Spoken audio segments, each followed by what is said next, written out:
As a 16-year-old, I represent what may well seem to be the lost generation for the Conservative Party.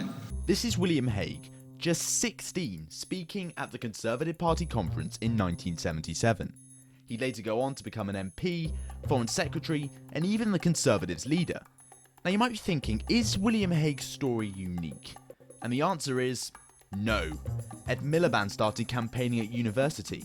People wouldn't get angry if it wasn't unaffordable, and it clearly is an unaffordable rise. Michael Gove and Boris Johnson were both presidents of the Oxford Union. I declare the motion overwhelmingly carried, and I close the House at 12:18 a.m. In fact, when reading about most politicians' lives, it is clear that their interest and desire to serve in public office started at a young age. All this made me wonder, who are the young people today that could potentially be the politicians of our future? Hello and welcome back to Will Hunt Investigates, the show where I investigate stories, debate ideas and speak to interesting people. In my last episode of this series, we've met the 4 Conservative hopefuls. Thank you very much for the support we've had on that video. It truly has been incredible. Wilfy, myself and the candidates all really appreciate it greatly. Just a reminder, if you're new, what's going on? There's only 1 week left to vote on that video. So I do recommend, if you've just tuned in, going watching that first. It'll probably make more sense if you watch that first and then come back to this video. Now, just a reminder of how the rules work. You will see 4 Labour hopefuls. You will vote for your favourite, and then whoever gets the most votes will go through to that head-to-head with the Conservative candidate. Now, as I said, we'll be meeting 4 Labour hopefuls today. They are Sol, Ali, Ruby, and first up, Hugh. Hello, my name's Hugh, I'm 17, I'm from Bristol and I'm a member of the Labour Party. With nearly 15,000 followers on TikTok and over 700,000 likes, Hugh is extremely confident he's going to become Prime Minister in 2054. I think that if we're talking about leading a party, I think I could do that very well. And I think actually I think I'm an electoral asset. I agree with the party, I agree with the party's values, I agree with what it stands for, and I want to help create a fairer Britain. Now, a topic Hugh wanted to talk about was the impacts of austerity, and I started off by asking him whether he thought the Conservatives' policy had been successful. Austerity's main aim was to balance the books, that's what we're told. It hasn't balanced the books. In fact, debt is currently the highest it's ever been as a percentage of our GDP. It has nearly tripled since 2010, our national debt. What I find really annoying is that in 2008, when the recession hit, the steps Labour actually took after that stopped debt spiralling out of control, but they didn't actually get credit for that. But hang on a second, Hugh, because a lot of people might say that the reason the Conservatives inherited such a poor economy in 2010 was because of Labour. I mean, how do you explain that note that said there's no money left? The note saying there's no money left was actually intended to be a joke. But it wasn't Labour who crashed the economy. The 2008 was a worldwide recession. It wasn't just in this country. And to say Labour crashed the economy is just completely ludicrous. Okay, let's go back to austerity for a second. Do you think that the UK is more unequal today because of austerity? Austerity is a sustained and brutal attack on the poorest, most vulnerable in our society. Over the years, you've seen schools underfunded, schools closed, lots of schools closed. You've seen the police service was just completely underfunded. In fact, 21,000 police officers cut from the police service. And what does that lead to? That leads to less on-the-street policing, and it leads to a massive rise in knife crime. In this country, we now have more food banks than we do McDonald's. And I think that is truly shocking that that's the case in what is the 6th richest country on earth. If you could say anything to Boris Johnson, Hugh, what would you say? I've been asked this question a lot in my TikTok. A few months ago, this would have been easier because I would have just said, congratulations on the birth of your son, and I hope you recover from COVID fine. But now I think it's a bit more difficult. What I'd say to him is, in Parliament, can you just stop lying? Can you just answer the questions that's being put to you? We need a strong leader right now. We need a strong Prime Minister. And Boris Johnson has just failed in that. I wonder what you'd say. Hugh, before we finish, I'd like to talk briefly about your TikTok account. You've been doing it a couple of months. How have you found it? Got yourself into any trouble? Yeah, I have. Well, when I do live streams, I have to do it on my second account because my live stream got banned, permanently banned, when I was on about like 3,000 followers or something. For I thought it was serious pornography was the reason given. I can assure you, I know there were people in that stream watching. I can assure you they will tell you I was not doing serious pornography, not even mild pornography in any way, but yeah. Hugh, finally, why should people vote for you to go through to the head-to-head? I think I'm an excellent debater. I think I speak very well for a start. And I do think that I know my stuff and I am knowledgeable about things. And I really think that I'm the right person to sort of beat the Conservative candidate in a head-to-head. Hugh, thank you very much and good luck. Hi, my name is Ruby. I'm 17 years old from London and I'm a Labour Party member. I want to become a Labour MP because I think that agency has been taken away from voters. That is the ability to choose what you want to do and have the resources to make those decisions. I think that's been taken away by misleading ads and party politics, and I want to be able to genuinely offer things to my constituents and allow them to make their own decisions. Ruby knows her stuff. She joined her first political organisation when she was 13 years old and studied politics AS level when she was in year 10. The topic she wanted to talk about, however, was education, and I started off by asking her what she thought was wrong with the current system.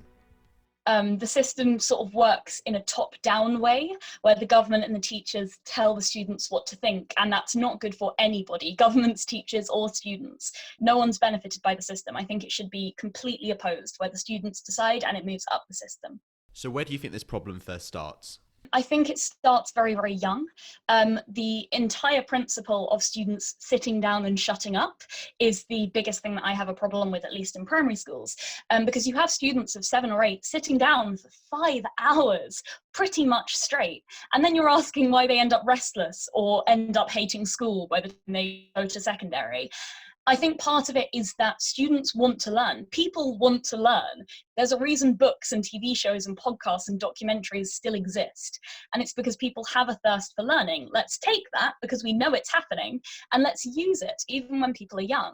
So what would this look like in action?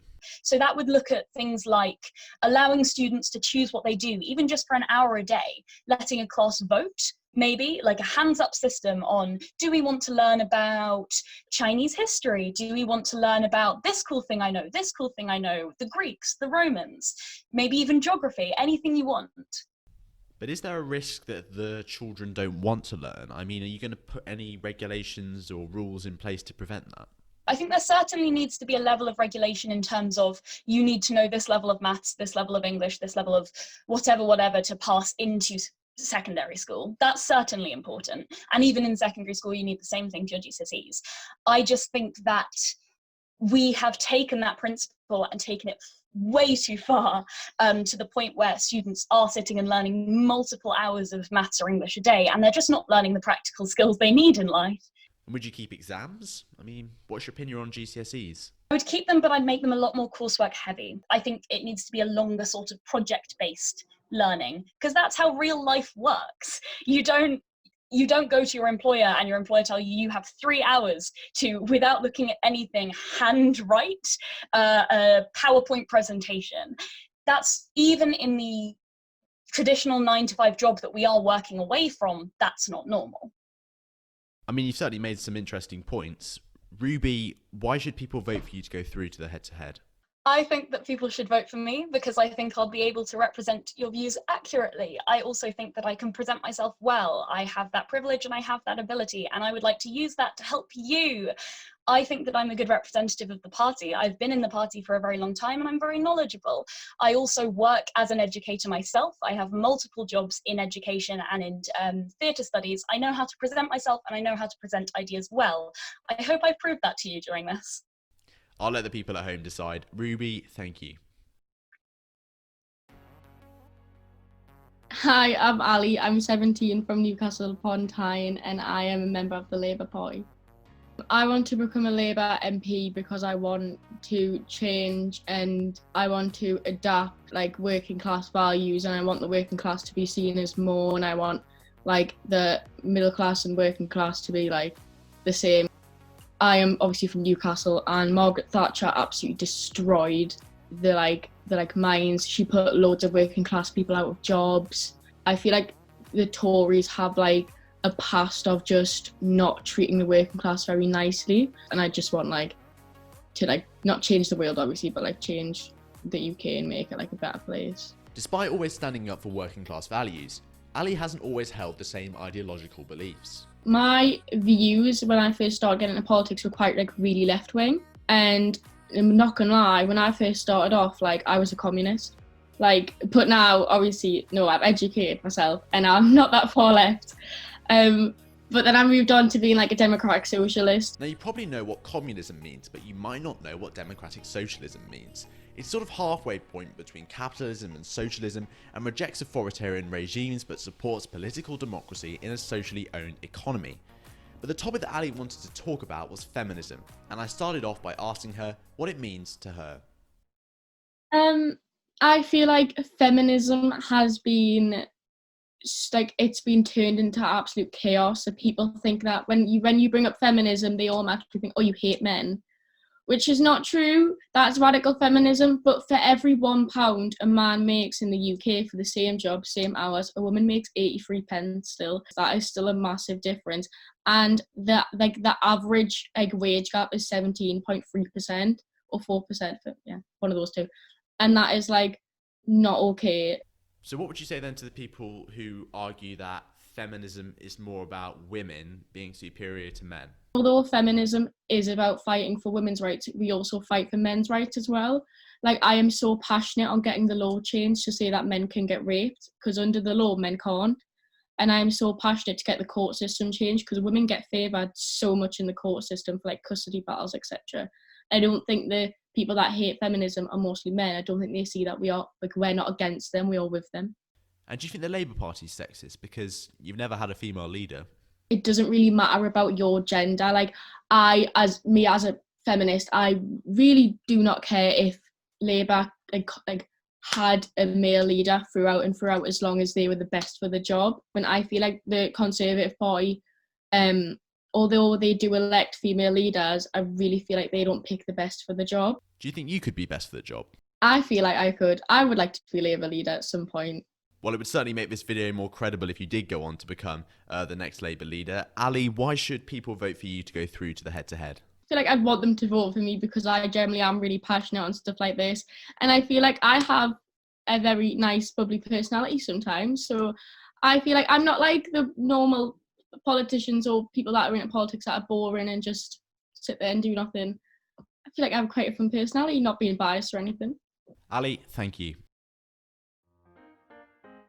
Hi, I'm Sol. I'm 17, I'm a member of the Labour Party, and I'm a down and out Bristolian. I am a Labour Party member because, I think maybe because of Ed Miliband more than anybody else. I really like some of his ideas, and I was very disappointed when he lost. And also because, I don't know, I think a lot of people in the Labour Party have quite a strong sense of morality, and, people on the right think we're a bit up ourselves and stuff like that. But I just think it's a party full of lots of good people trying to do good things. Now, the topic Sol wanted to talk about was the influence of online companies and the need for a digital bill of rights. I started off by asking him what a digital bill of rights means. So a digital bill of rights would ensure that people in the UK had freedoms in regards to privacy on the internet, and it would just ensure that the government had set rights with which they could regulate massive global online corporations like Facebook, WhatsApp, Twitter, all these things which at the moment have a monopoly on human interaction. That's what's crazy about the global pandemic, is human interaction has become privatized. I am talking to you as the company Zoom, however, I don't know if they're owned by somebody else, as they profit. And our interaction is limited by 40 minutes unless we pay something. Can you imagine if I went to my local park and after 40 minutes they said, right, if you pay a little bit more, we'll let you stay here? It's crazy that sort of all of human interaction has become privatized, and the lack of government regulation on the internet is shown by the rise of the far right and polarization of politics. You've already touched on this a bit, but why is it so important? I just think people need to be protected online. Very young children at the moment can access whatever they want on the internet, because all they need to do is say, yes, I'm 18, and there's all of online pornography and just massively dangerous things. So I do think we need regulation, and I do think so far not enough has been done. And part of that is expressed in the Digital Bill of Rights, which gives us internet users more power online, and we're not sort of at the whims of these algorithms, which are just about generating ad revenue for companies like Facebook and Twitter. And as a byproduct of that, they polarize us, and they can be exploited by the Russian government to ruin our elections. Yeah, it's a really interesting topic, actually, and I'd be keen to make a video on it at a later stage if you're up for that, Sol. Let's put politics aside for a second. You've done a film with the BBC. Can you tell us a little bit more about that?